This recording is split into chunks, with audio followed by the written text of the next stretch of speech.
नमस्कार दोस्तों, जय हिंद। स्वागत है आपका हमारे पसंदीदा चैनल पर।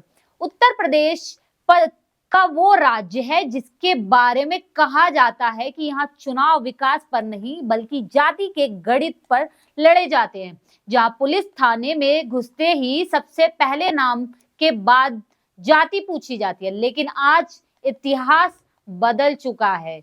योगी आदित्यनाथ के उत्तर प्रदेश में अब अपराधी की कोई जाति नहीं होगी, अपराधी सिर्फ अपराधी होगा। इलाहाबाद हाई कोर्ट की लखनऊ बेंच ने एक ऐसा ऐतिहासिक फैसला सुनाया है जिसने यूपी के प्रशासनिक और पुलिसिया सिस्टम की नींव हिलाकर रख दी है।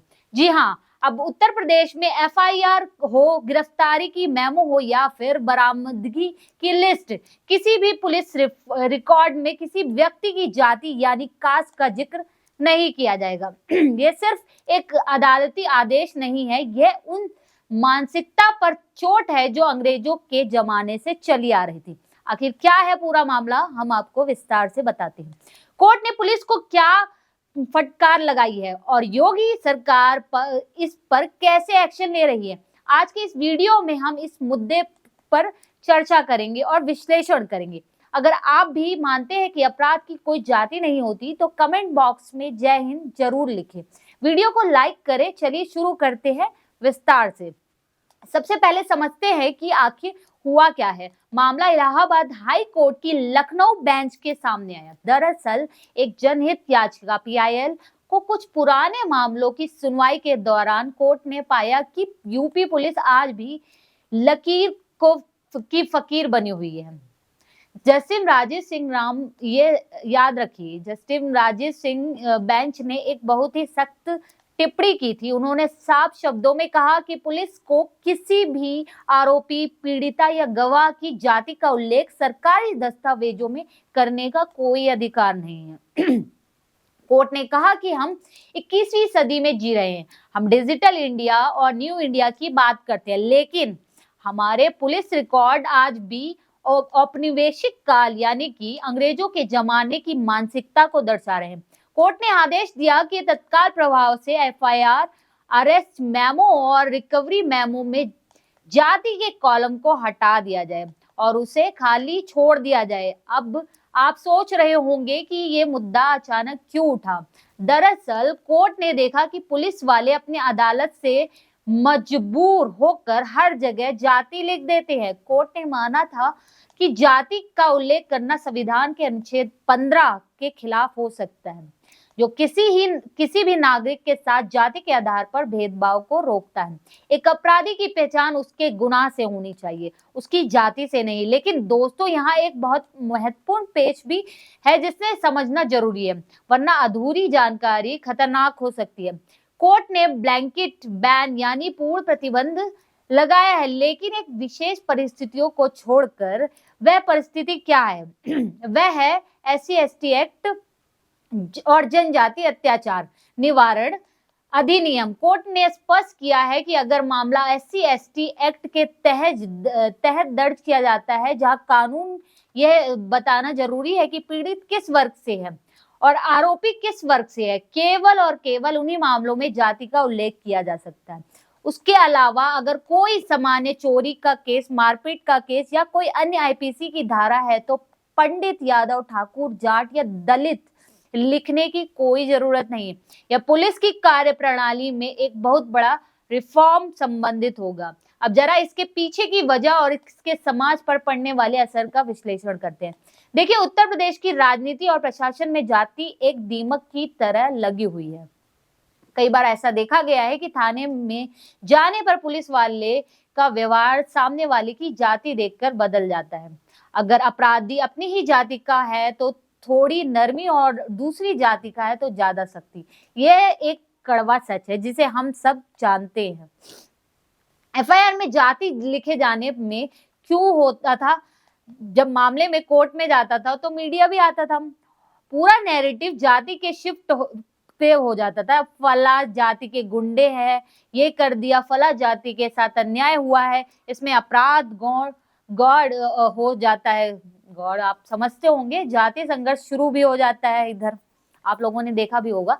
इलाहाबाद हाई कोर्ट का यह फैसला इसी सिस्टम रेसिज्म या सिस्टमैटिक कॉस्टिज्म को तोड़ने की कोशिश है। कोर्ट ने कहा है कि किसी की पहचान उसके पिता के नाम और निवास स्थान से हो सकती है, जाति बताने की जरूरत नहीं है। इससे समाज में समानता का संदेश जाएगा। अब बात करते हैं कि सियासी मायने में योगी आदित्यनाथ की सरकार हमेशा जीरो टॉलरेंस की नीति पर काम करती रही है।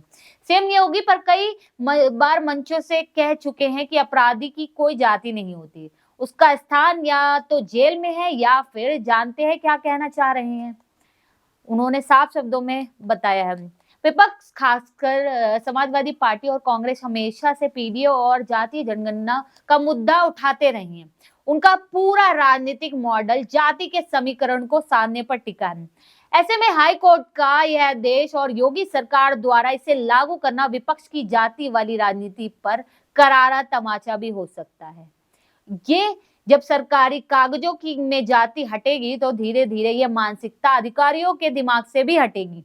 योगी सरकार के लिए फैसला लागू करना आसान है क्योंकि यह उनकी उस छवि को मजबूत करता है जहां वे सबका साथ, सबका विकास और हिंदुत्व जोड़ने की बात करते हैं।